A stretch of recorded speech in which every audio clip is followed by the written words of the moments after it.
Bonjour Salomon, Bonjour. vous êtes à Ebolova et je suis ravi de vous Oui, oui. accueillir. Vous nous écoutez au Cameroun. C'est votre toute première participation dans l'émission, donc soyez le bienvenu. Et merci beaucoup. Vous avez des questions sur la réforme constitutionnelle en Russie. Alors, de nouveaux amendements fixant le principe qu'un mariage n'est possible quand un homme et une femme ont été soumis au Parlement russe par Poutine cette semaine. Alors, j'ai deux questions. La première est la suivante. Pourquoi Poutine tient-il absolument à l'inscrire dans la Constitution? Alors, c'est vrai que Vladimir Poutine souhaite inscrire dans la Constitution l'interdiction du mariage homosexuel. Bonjour Daniel Valo. Bonjour. Merci d'être avec nous, correspondant permanent de RFI à Moscou. Les députés ont donc adopté ce mercredi le projet de réforme constitutionnelle voulu par Vladimir Poutine.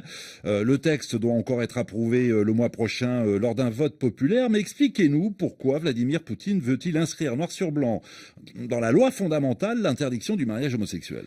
Bien, écoutez, tout d'abord, hein, la première explication, c'est que ça correspond aux valeurs conservatrices qui ont été adoptées, défendues par le président russe depuis pas mal d'années maintenant. Depuis le courant des années 2000, Vladimir Poutine a adopté des positions et défendu des mesures qu'il rapproche à la fois de l'Église orthodoxe et des courants les plus conservateurs de la société russe. Cela concerne les questions de société comme le mariage gay ou bien la famille, mais aussi, par exemple, la valorisation de la patrie, de la nation, de l'histoire russe. Vladimir Poutine a ainsi fondé une partie de sa popularité actuelle sur ce discours très conservateur qu'il oppose d'ailleurs bien souvent à l'influence qualifiée de permissive ou de néfaste des sociétés occidentales. Et aux yeux des Russes et du président russe, eh bien, le mariage gay, c'est l'exemple le plus frappant de cette dérive, entre guillemets, des sociétés occidentales. En quelque sorte, le contre-exemple absolu de ce qu'il faut éviter pour la société russe. C'est dans cette logique-là et dans cet esprit que Vladimir Poutine souhaite sans doute inscrire dans la Constitution l'interdiction du mariage gay. Alors, il y a aussi une autre explication qui est plus politicienne, un petit peu plus électoraliste, c'est que pour faire passer cette réforme constitutionnelle, vous l'avez dit, elle sera soumise à un vote populaire le 22 avril, Vladimir Poutine a décidé d'ajouter toute une série d'amendements sociétaux ou idéologiques, comme celui-là. Il y a également des amendements sur la foi en Dieu ou la défense de la vérité historique.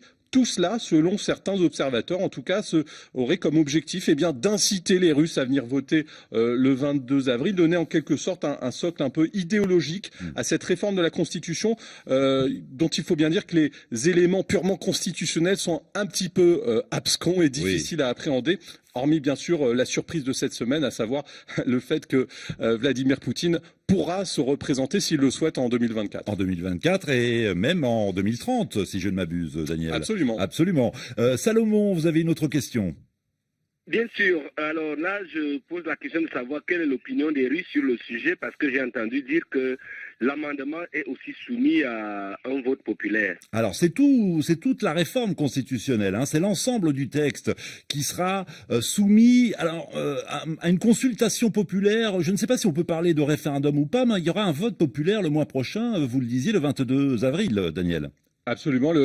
Les autorités russes préfèrent éviter le terme de référendum. Bon, c'est un autre sujet. En tout cas, sur la question de cet amendement concernant le mariage gay, il n'y a pas eu de sondage pour savoir si les Russes étaient favorables ou non. En tout cas, à ma connaissance, pour savoir si les Russes étaient favorables ou non à l'idée d'inscrire dans la Constitution, que il n'était pas possible pour deux personnes du même sexe de se marier. En revanche, il y a eu des sondages sur le mariage gay ces dernières années et le verdict est très clair. C'est une écrasante majorité de Russes qui y sont hostiles, 87% selon un sondage réalisé en 2019. Il faut dire que la société russe est à l'image de son dirigeant, plutôt conservatrice sur les questions de société. Il faut dire également et malheureusement que l'homophobie est assez répandue au sein de la société russe, d'autant plus répandue qu'elle est encouragée d'une certaine manière par les autorités, puisque d'abord les actes homophobes ne sont pas toujours sanctionnés en tant que tels. Les autorités ferment souvent les yeux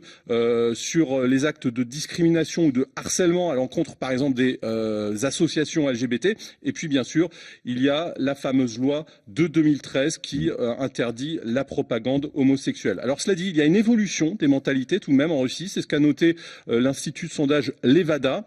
Selon cet institut, le nombre de Russes estimant que les personnes LGBT devaient avoir les mêmes droits que leurs concitoyens est passé de 39% en 2013 à 47% en 2019. C'est le signe que malgré tout, malgré les autorités, malgré cette législation, il y a davantage de tolérance depuis le début des années 2010.